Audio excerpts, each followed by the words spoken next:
we've started a certain challenge in the last few days. You want to explain that to the Pilgrims? This is something that actually you found. It's a minimalist challenge. Oh, yeah. And it's by the Minimalist, correct? Yes. Is that where you found it? Yeah, the podcasters, the Minimalists. And it's something that I've been working on, I think never stopped really since we left Colorado back in 2008.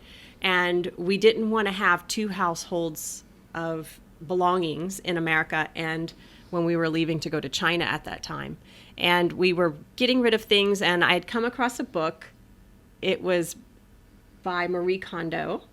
How long ago was this? This was 2008 when we were leaving. So I thought she's just a new thing. No. 2008's a long time ago. Well, the TV show. She has a new TV show that's Because available I had on never heard of Netflix now. Marie Kondo up until like 6 months ago. Now all I keep hearing is Marie Kondo. No. So you were doing I was this. aware of this, yes. Tammy was ahead of the curve. When we were culling our belongings in Colorado, the culling process, basically, I had stuck with the notion of keep what sparks joy, what really makes you happy, that you use it, it's not tucked away.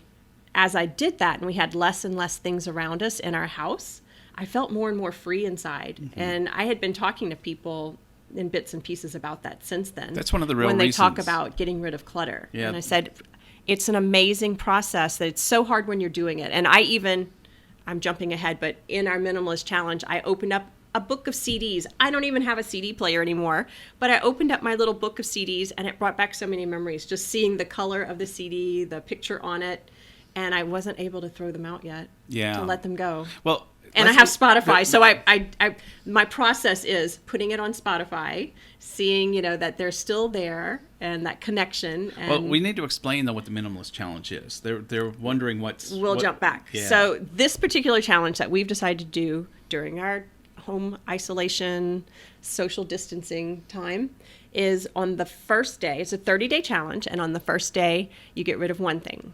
The second day, 2 things. The third day, 3 things, and so on until on day 30.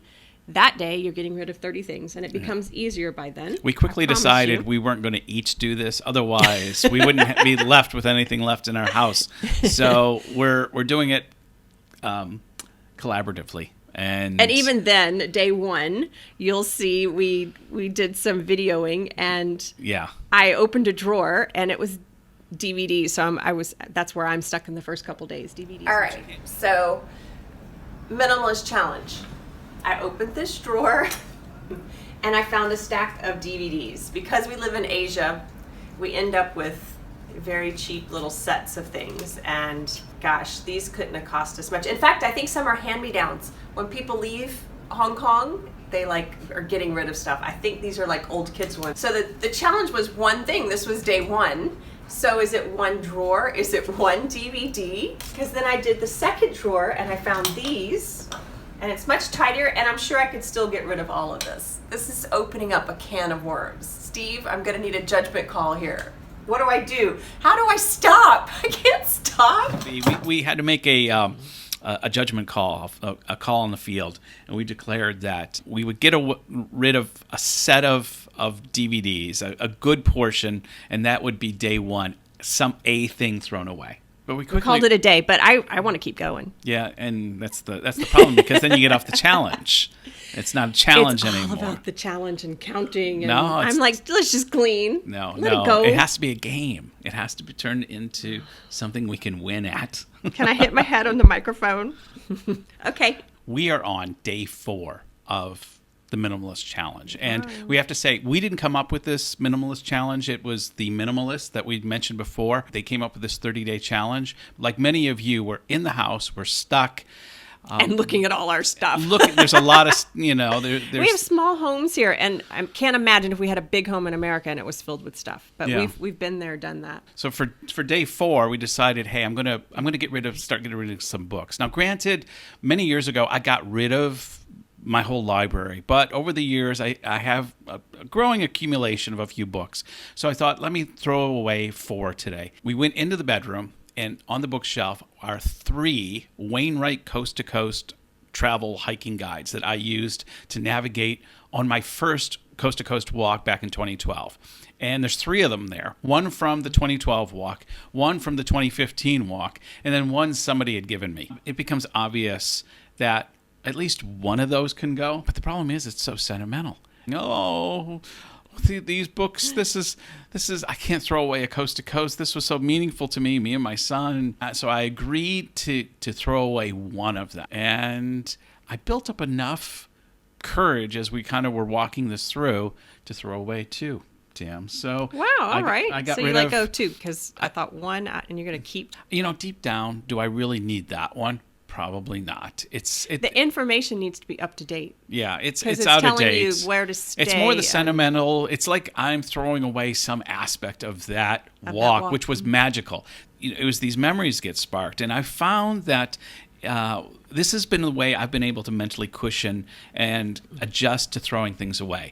Pilgrims, I know, especially if you're a hoarding type person, it's very difficult to throw something away. You were very sentimental. I'm horribly sentimental. I mean, really, really bad. I learned a trick, and I'm going to share the trick with you. And the trick is this. Back in 2016, I went back to the house where I grew up, and my parents were selling the house of our childhood and moving to Florida. So my two brothers, their families came back, and we had a final week in the family house we'd all grown up in. It was very sentimental. Lots of tears were shed. Very emotional having this final week. The challenge I had was my two brothers, when they got married, they officially moved out of the house and took most of their stuff with them by and large.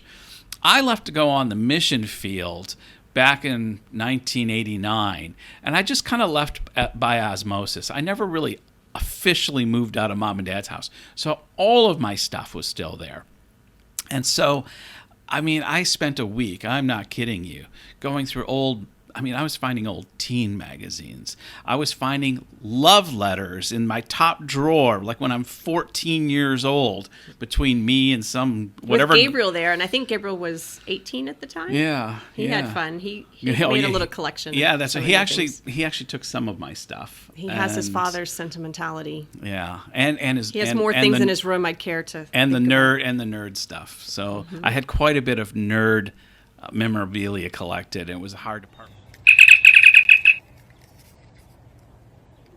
Bridge, this is the captain.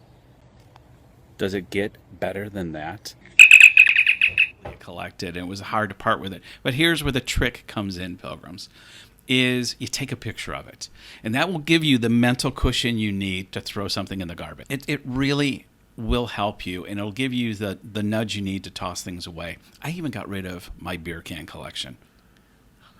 I know, she didn't even want me to admit it.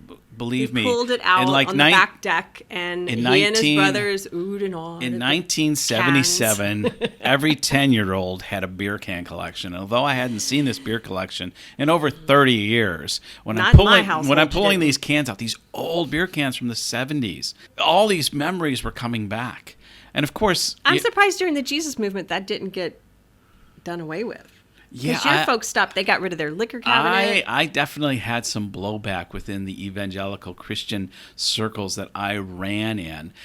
It was because they were empty cans, and I would focus on the art of the cans rather than, there was so Steve. There's You're always still like that there's today. always a finagle there. So it was really hard. Surprisingly, when I would call up different folks and say, "Hey, would you like a beer can collection?" I got no takers. Who would have figured? So I took pictures of all the sets of these cans. I had about 150 of these cans, and then put them all in a garbage can and. That's it. You didn't put them out. Okay. Yeah, we threw away a lot. Anyhow, that's how we're doing the Minimalist Challenge, because even with the CDs. We're realizing that even if we don't have a CD player... I guess I could take a photo of the album, kind of open it and flip through it. Yeah. Or a little short video. I think it's been a couple days, and I do feel better about it now. Yeah. I think you get in the seeing groove. that it's on Spotify, and it's like, okay, I haven't even listened to this CD in a decade or two. I will at least like it and download it onto my phone, and then it's there. Yeah. Okay. So anyhow, Pilgrims, you may want to consider doing the Minimalist Challenge with us. Take 30 days, and every day, toss something out. One thing the first day, 2 things the second day, 3 things the third day. Like I suggested, if you need a mental cushion, if all the sentimentality's coming up, you're saying, "No, Steve, I just can't throw this away or that away.